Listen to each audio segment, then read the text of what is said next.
English tutorial চ্যানেলে সকলকে স্বাগত জানাই। আজ আমরা অ্যাজ ইফ আর অ্যাজ দো এর ব্যবহার দেখব।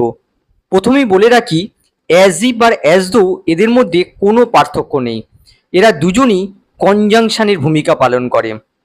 দুটোরই অর্থ হলো যেন অথবা এমনভাবে যেন, তবে অ্যাজ ইফ অ্যাজ দো এর তুলনায় বেশি কমন। ভিডিওটা ভালো লাগলে লাইক আর শেয়ার করে দিও। আর নতুন নতুন গ্রামাটিক্যাল কনসেপ্ট শেখার জন্য চ্যানেলটাকে তোমরা সাবস্ক্রাইব করে রাখতে পারো। এবার দেখো, অ্যাজ ইফ আর অ্যাজ দো আমরা দুটো সিচুয়েশানে ব্যবহার করতে পারি। প্রথমটা হচ্ছে আনরিয়েল অর ইমাজিনারি সিচুয়েশান, আর দ্বিতীয়টা হচ্ছে রিয়েল সিচুয়েশান। এই আনরিয়েল আর রিয়েল সিচুয়েশানটা কি একটু বুঝিয়ে দিই। আনরিয়েল সিচুয়েশন মানে এমন কিছু যা অ্যাকচুয়ালি ঘটেনি বা ঘটা অসম্ভব, জাস্ট আমরা কল্পনা করি। আর রিয়েল সিচুয়েশন মানে যা অ্যাকচুয়ালি ঘটে বা ঘটছে বা ঘটতে পারে, ফ্যাক্ট বোঝাচ্ছে। আশা করি এই পর্যন্ত তোমাদের ক্লিয়ার হয়েছে। এবার আমরা দেখব অ্যাজ ইফ আর অ্যাজ দোকে কখন আমরা আনরিয়েল বা ইমাজিনারি সিচুয়েশনের জন্য ব্যবহার করি। When we use as if or as though for an unreal situation, যখন আমরা as if আর as though কে আনরিয়েল সিচুয়েশনের জন্য ব্যবহার করি, the speaker does not believe the situation is true, তখন স্পিকার বিশ্বাস করে না যে সিচুয়েশনটা সত্য। It is imaginary, hypothetical or contrary to the fact. এটা হচ্ছে ইমাজিনারি, হাইপোথেটিক্যাল আর কন্ট্রারি টু দ্য ফ্যাক্ট, অর্থাৎ বাস্তবতার বিপরীত। তার মানে অ্যাজ ইফ আর অ্যাজ দোকে আনরিয়েল সিচুয়েশনের জন্য আমরা তখনই ব্যবহার করি যখন স্পিকার বিশ্বাস করে না যে এটা সত্য, কিন্তু ইমাজিন করে। এক্সাম্পলগুলো দেখলে বিষয়টা আরেকটু ক্লিয়ার হবে। অ্যাজ ইফ আর অ্যাজ দোকে যখন আমরা আনরিয়েল বা ইমাজিনারি সিচুয়েশনের জন্য ব্যবহার করি, তখন আমরা 5টা স্ট্রাকচার ফলো করি। 1 নম্বর হচ্ছে as if as though plus subject plus were plus noun অথবা অ্যাডজেক্টিভ। 2 নম্বর হচ্ছে as if as though plus subject plus V2 অর্থাৎ ভার্বের সেকেন্ড ফর্ম। 3 নম্বর হচ্ছে as if as though plus subject plus would plus V1 অর্থাৎ ভার্বের base form. 4 নম্বর হচ্ছে as if as though plus subject plus had plus V3 অর্থাৎ ভার্বের পাস্ট পার্টিসিপল ফর্ম। আর 5 নম্বর হচ্ছে as if as though plus subject plus were plus ভার্বের ING ফর্ম। এই 5টা স্ট্রাকচার আমরা অ্যাজ ইফ আর অ্যাজ দোকে আনরিয়েল সিচুয়েশনের জন্য ব্যবহার করে থাকি। প্রথমে যে স্ট্রাকচারটা দেখব সেটা হলো as if as though plus subject plus were plus noun অথবা অ্যাডজেক্টিভ। প্রথম বাক্য দেখো, সে এমনভাবে কথা বলে যেন সে বস। বাক্যটা দেখে আমরা কি বুঝতে পারছি? স্পিকার জানে যে সে অ্যাকচুয়ালি বস নয়, কিন্তু তার কথাবার্তার ধরন দেখে মনে হচ্ছে সে যেন বস। জাস্ট ইমাজিন করা হচ্ছে, আনরিয়েল সিচুয়েশন বোঝাচ্ছে। অনুবাদ কি হবে? He talks as if he were the boss. এখানে লক্ষ্য করো, হি টক্স এই অংশটুকু হচ্ছে মেন ক্লজ বা প্রিন্সিপাল ক্লজ, আর এর ভার্বটা লক্ষ্য করো সিম্পল প্রেজেন্টে আছে। আর দেখো as if he were the boss এই অংশটুকু হচ্ছে সাবঅর্ডিনেট ক্লজ। দেখো অ্যাজ ইফ হচ্ছে সাবঅর্ডিনেটিং কনজাংশন, তারপরে রয়েছে সাবজেক্ট, আর তারপরে দেখো ওয়ার ব্যবহার হয়েছে, যেহেতু এটা আনরিয়েল সিচুয়েশন বোঝাচ্ছে। সে অ্যাকচুয়ালি বস নয়, আর দ্য বস হচ্ছে নাউন। তাহলে দেখো এটা পুরো অংশটা হচ্ছে সাবঅর্ডিনেট ক্লজ, যেটা আনরিয়েল সিচুয়েশনকে প্রকাশ করছে। এখানে বাক্যটা যদি জাস্ট এই অংশটুকু হতো, এই আন্ডারলাইন অংশটুকু হতো, তাহলে হয়ে যেত হি ইজ দ্য বস, তাহলে সেটা হয়ে যেত ফ্যাক্ট, অর্থাৎ সে সত্যি সত্যি বস। কিন্তু এখানে যখন আমরা অ্যাজ ইফ আর ওয়ার ব্যবহার করছি, তখন এটা ইমাজিনারি সিচুয়েশন প্রকাশ করছে, আর তার জন্যই দেখো এখানে ওয়ার ব্যবহার হয়েছে। এবার পরের বাক্য দেখো, তুমি এমন আচরণ করো যেন তুমি ধনী। একইভাবে দেখো তুমি ধনী নও, কিন্তু তোমার আচার আচরণ দেখে মনে হচ্ছে তুমি ধনী। ইমাজিনারি সিচুয়েশন প্রকাশ পাচ্ছে। কি হবে? You behave as though you are rich. লক্ষ্য করো এখানে দেখো অ্যাজ দো ইউজ হয়েছে, তার সাথে রয়েছে সাবজেক্ট আর তারপরে দেখো ওয়ার ব্যবহার হয়েছে, যেহেতু এখানে আনরিয়েল সিচুয়েশন বোঝাচ্ছে। আর তার সাথে দেখো অ্যাডজেক্টিভ ইউজ হয়েছে। আর একটা বাক্য দেখো, তাকে দেখে মনে হচ্ছে যেন সে ক্লান্ত। He seems as if he war tired. এখানে দেখো as if plus subject plus were plus দেখো অ্যাডজেক্টিভ ইউজ হয়েছে। এবার যে স্ট্রাকচারটা আমরা দেখব সেটা হলো as if as though plus subject plus V2। বাক্য দেখো, সে এমনভাবে হাসে যেন সে রহস্যটা জানে। অ্যাকচুয়ালি সে রহস্যটা জানে না, কিন্তু তার হাসি দেখে মনে হচ্ছে সে রহস্যটা জানে। অবাস্তব পরিস্থিতি বোঝাচ্ছে। কি হবে? She smile as though she knew the secret. এখানে দেখো সি স্মাইল, এটা হচ্ছে মেন ক্লজ, আর মেন ক্লজের ভার্বটা লক্ষ্য করো, দেখো সিম্পল প্রেজেন্টে রয়েছে। আর as though she knew the secret, এটা হচ্ছে সাবঅর্ডিনেট ক্লজ। দেখো সাবঅর্ডিনেটিং কনজাংশন অ্যাজ দো দিয়ে শুরু হয়েছে, তারপরে সাবজেক্ট রয়েছে, আর তারপরে দেখো ভার্বের V2 ফর্ম ইউজ হয়েছে। এখানে লক্ষ্য করো সে রহস্যটা জানে, দেখো এটা প্রেজেন্টে রয়েছে, তা সত্ত্বেও দেখো এখানে ভার্বের V2 অর্থাৎ পাস্ট ফর্ম বসেছে, যেহেতু এখানে অবাস্তব পরিস্থিতির কথা বলা হয়েছে। আবার দেখো এই বাক্যটাই যদি নেগেটিভে থাকতো, এমনভাবে বলা হতো যে সে এমনভাবে হাসে যেন সে রহস্যটা জানে না, সেক্ষেত্রে ইংরেজি কি হতো? She smiles as though she did not know the secret. তার মানে বোঝাতো যে সে অ্যাকচুয়ালি রহস্যটা জানে, কিন্তু তার হাসির ধরন দেখে কল্পনা করা হচ্ছে যে সে রহস্যটা জানে না। এবার পরের বাক্য দেখো, তাকে দেখে মনে হচ্ছে যেন তার সর্দি হয়েছে। He looks as if he had a cold. এখানে দেখো ভার্বের V2 ফর্ম ইউজ হয়েছে। লক্ষ্য করো তার সর্দি হয়েছে, দেখো প্রেজেন্টে রয়েছে, তার সত্ত্বেও দেখো এখানে V2 ফর্ম বসেছে, যেহেতু এখানে অবাস্তব পরিস্থিতির কথা বলা হচ্ছে। আর একটা বাক্য দেখো, সে এমন ভান করছে যেন সে ফরাসি বোঝে। He is pretending as if he understood French. এখানে দেখো হি ইজ প্রিটেন্ডিং, এটা হচ্ছে মেন ক্লজ, আর মেন ক্লজের ভার্বটা দেখো প্রেজেন্ট কন্টিনিউয়াস টেন্সে রয়েছে। এই ভার্বটাকে তোমরা যে কোনো টেন্সে রাখতে পারো। আর তারপরে দেখো as if he understood French, এই অংশটুকু হচ্ছে সাবঅর্ডিনেট ক্লজ। প্রথমে আছে সাবঅর্ডিনেটিং কনজাংশন অ্যাজ ইফ, তারপরে দেখো সাবজেক্ট, আর তারপরে দেখো ভার্বের V2 ফর্ম ইউজ হয়েছে। 3 নম্বর যে স্ট্রাকচারটা আমরা দেখব সেটা হচ্ছে as if as though plus subject plus would plus ভার্বের V1 ফর্ম। এক্সাম্পল দেখো, সে আমার দিকে এমনভাবে তাকালো যেন সে আমাকে মেরে ফেলবে। আসলে সে আমাকে মেরে ফেলবে না, জাস্ট তার রাগ প্রকাশ করছে।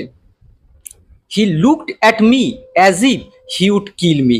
এখানে দেখো হি লুকড অ্যাট মি, এটা হচ্ছে মেন ক্লজ, আর as if he would kill me, এটা হচ্ছে সাবঅর্ডিনেট ক্লজ। দেখো এই সাবঅর্ডিনেট ক্লজের স্ট্রাকচার লক্ষ্য করো, দেখো অ্যাজ ইফ এটা হচ্ছে সাবঅর্ডিনেটিং কনজাংশন, তারপরে দেখো সাবজেক্ট, তারপরে উড বসেছে, তারপরে দেখো ভার্বের V1 ফর্ম বসেছে, আর এই ভার্বের অবজেক্ট হচ্ছে মি। এখানে একটা বিষয় লক্ষ্য করো, এখানে আমি উড কিল লিখেছি, এই উড কিলের জায়গায় শুধুমাত্র তোমরা এই ভার্বের V2 ফর্ম ইউজ করতে পারো, এখানে লিখতে পারো কিল, তাহলে কিন্তু একই অর্থ দাঁড়াবে।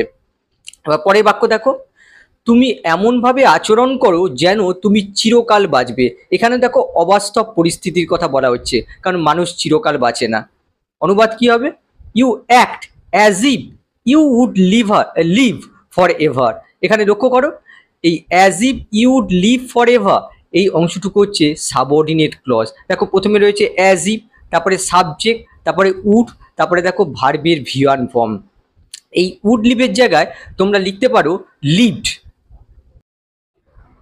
4 নম্বর স্ট্রাকচার হচ্ছে as if as though plus subject plus had plus V3, past Unreal situation বোঝাচ্ছে। বাক্য দেখো, সে এমনভাবে আচরণ করেছিল যেন সে কখনোই আমার সাথে দেখা করেনি। অ্যাকচুয়ালি আমার সাথে তার অতীতে দেখা হয়েছে, কিন্তু তার আচরণ বুঝিয়ে দিচ্ছে তার সাথে আমার কখনোই দেখা হয়নি, এই প্রথম দেখা হচ্ছে। তার মানে অতীতের অবাস্তব পরিস্থিতি বোঝাচ্ছে। এক্ষেত্রে আমাদের পাস্ট পারফেক্ট ফর্ম ইউজ করতে হবে। কি হবে? She behave as though she had never met me. এখানে দেখো সি বিহেভ, এটা হচ্ছে মেন ক্লজ, মেন ক্লজে দেখো সিম্পল পাস্ট ইউজ হয়েছে, আর as though she had never met me, এই অংশটুকু হচ্ছে সাবঅর্ডিনেট ক্লজ। দেখো অ্যাজ দো হচ্ছে সাবঅর্ডিনেটিং কনজাংশন, তারপরে দেখো সাবজেক্ট রয়েছে, তারপরে দেখো হ্যাড মেড, এটা হচ্ছে পাস্ট পারফেক্ট ফর্ম, আর তারপরে দেখো এটা হচ্ছে অবজেক্ট। এবার পরের বাক্য দেখো, সে এমনভাবে কথা বলেছিল যেন সে সব জানতো, আসলে সে কিছুই জানতো না, অতীতের অবাস্তব পরিস্থিতির কথা বলা হয়েছে। কি হবে? হি talked as if he had known everything. এখানে লক্ষ্য করো, অ্যাজ ইফ, দেখো এখানে শুধু অ্যাজ হয়েছে, এটা অ্যাজ ইফ হবে, as if he had known everything. এখানে দেখো অ্যাজ ইফ হচ্ছে কনজাংশন, তারপরে দেখো হি হচ্ছে সাবজেক্ট, হ্যাড নোন হচ্ছে পাস্ট পারফেক্ট ফর্ম। নেক্সট দেখো, সে এমনভাবে কথা বলেছিল যেন তার অনেক অভিজ্ঞতা ছিল। তার মানে কি বোঝাচ্ছে? তার আসলে অভিজ্ঞতা ছিল না, জাস্ট ইমাজিন করছি, অতীতের অবাস্তব পরিস্থিতি বোঝাচ্ছে। He talk as if he had had a lot of experience. এখানে লক্ষ্য করো হ্যাড, দেখো পাস্ট পারফেক্ট ফর্ম ইউজ হয়েছে, যেহেতু এখানে অতীতের অবাস্তব পরিস্থিতির কথা বলা হয়েছে। এবার পরেরটা দেখো, সে এমনভাবে আচরণ করছিল যেন সে রানী ছিল, আসলে সে রানী ছিল না, কিন্তু সে রানীর মতো আচরণ করছিল, অতীতের অবাস্তব পরিস্থিতি বোঝাচ্ছে। কি হবে? C was acting as if she had been a queen. এখানে লক্ষ্য করো অতীতের অবাস্তব পরিস্থিতির কথা বলা হচ্ছে, তার জন্য দেখো হ্যাড বিন, দেখো এখানে পাস্ট পারফেক্ট ফর্ম ইউজ হয়েছে, হ্যাড প্লাস বি ভার্বের পাস্ট পার্টিসিপল ফর্ম। এখানে একটা বিষয় বলে রাখি, এটা যদি বর্তমান অবাস্তব পরিস্থিতি হতো তাহলে এই বাক্যটা কিরকম লেখা হতো? তাহলে লেখা হতো she is acting as if she were a queen. সেক্ষেত্রে সেটা বর্তমান অবাস্তব পরিস্থিতি হতো, কিন্তু এটা অতীতের অবাস্তব পরিস্থিতি বোঝাচ্ছে, তার জন্য দেখো এখানে পাস্ট পারফেক্ট ফর্ম ইউজ হয়েছে। 5 নম্বর স্ট্রাকচার হচ্ছে as if as though plus subject plus were plus ভার্বের আইএনজি ফর্ম।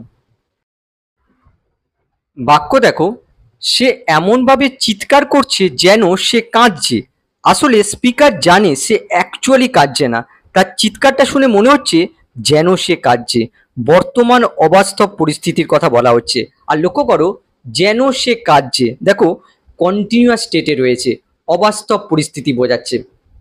কি হবে? দেখো she is shouting as though she were crying. এখানে দেখো সি ইজ শাউটিং, এই অংশটুকু হচ্ছে মেন ক্লজ, আর মেন ক্লজের ভার্বটা লক্ষ্য করো ইজ শাউটিং, দেখো প্রেজেন্ট কন্টিনিউয়াস টেন্সে রয়েছে।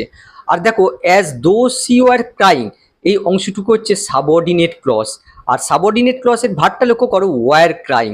দেখো এটা দেখো ওয়ার ইউজ হয়েছে, এখানে কিন্তু ইজ করা যাবে না, যদি ইজ ক্রাইং হতো তাহলে কিন্তু বাস্তব পরিস্থিতি বোঝাতো, কিন্তু এখানে বর্তমান অবাস্তব পরিস্থিতির কথা বলা হচ্ছে, তার জন্য এখানে ওয়ার ক্রাইংই লিখতে হবে। এবার পরেরটা দেখো, তাকে এমন দেখাচ্ছে যেন সে ঘুমোচ্ছে, আসলে সে ঘুমোচ্ছে না, বর্তমান অবাস্তব পরিস্থিতির কথা বলা হচ্ছে। He looks as if he war sleeping. লক্ষ্য করো এখানে ওয়ার প্লাস ভার্বের আইএনজি ফর্ম ইউজ হয়েছে।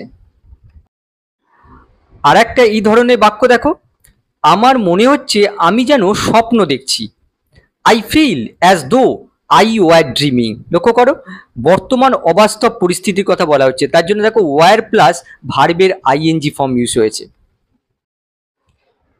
এবার আমরা দেখব অ্যাজ ইফ আর অ্যাজ দোকে কখন আমরা রিয়েল সিচুয়েশনে ইউজ করি। When we use as if or as though for a real situation, যখন আমরা অ্যাজ ইফ আর অ্যাজ দোকে রিয়েল সিচুয়েশনের জন্য ব্যবহার করি, the speaker believes that what is being describe may actually be true or real. তখন স্পিকার বিশ্বাস করে যা কিছু বর্ণনা করা হচ্ছে সেটা প্রকৃতপক্ষে সত্য বা বাস্তব হতে পারে। তার মানে রিয়েল সিচুয়েশনের জন্য অ্যাজ ইফ আর অ্যাজ দোকে আমরা তখন ইউজ করি যখন স্পিকার বিশ্বাস করে যে কোনো কিছু বাস্তব বা সত্য হতে পারে। এক্সাম্পল দেখো, সে এমনভাবে কথা বলে যেন সে সব জানে, মানে স্পিকার বিশ্বাস করে হয়তো সে সব কিছু জানে। এখানে কোনো ইমাজিনেশন বোঝাচ্ছে না, এটা ফ্যাক্ট, রিয়েল সিচুয়েশন বোঝাচ্ছে। অনুবাদ কি হবে? He talks as if he knows everything. এখানে দেখো as if he knows everything, এই অংশটুকু হচ্ছে সাবঅর্ডিনেট ক্লজ, আর এই সাবঅর্ডিনেট ক্লজের ভার্বটা লক্ষ্য করো, দেখো সিম্পল প্রেজেন্টে রয়েছে। এটা যদি আনরিয়েল সিচুয়েশন হতো তাহলে কিন্তু এটা নোয়ের জায়গায় নিউ হতো, ভি2 ফর্ম বসতো, কিন্তু এটা রিয়েল সিচুয়েশন বোঝাচ্ছে। তার জন্য দেখো এখানে টেন্সকে ফলো করা হচ্ছে। দেখো এখানে সাবজেক্ট ভার্ব এগ্রিমেন্ট ফলো করছে। পরেরটা দেখো, সে এমনভাবে কথা বলছে যেন তার অনেক অভিজ্ঞতা আছে। এর মানেটা হচ্ছে তার কথাবার্তার ধরন দেখে স্পিকার বিশ্বাস করছে যে তার হয়তো অনেক অভিজ্ঞতা আছে। এটা কোনো ইমাজিনারি বেসড নয়, এটা ফ্যাক্ট বেসড।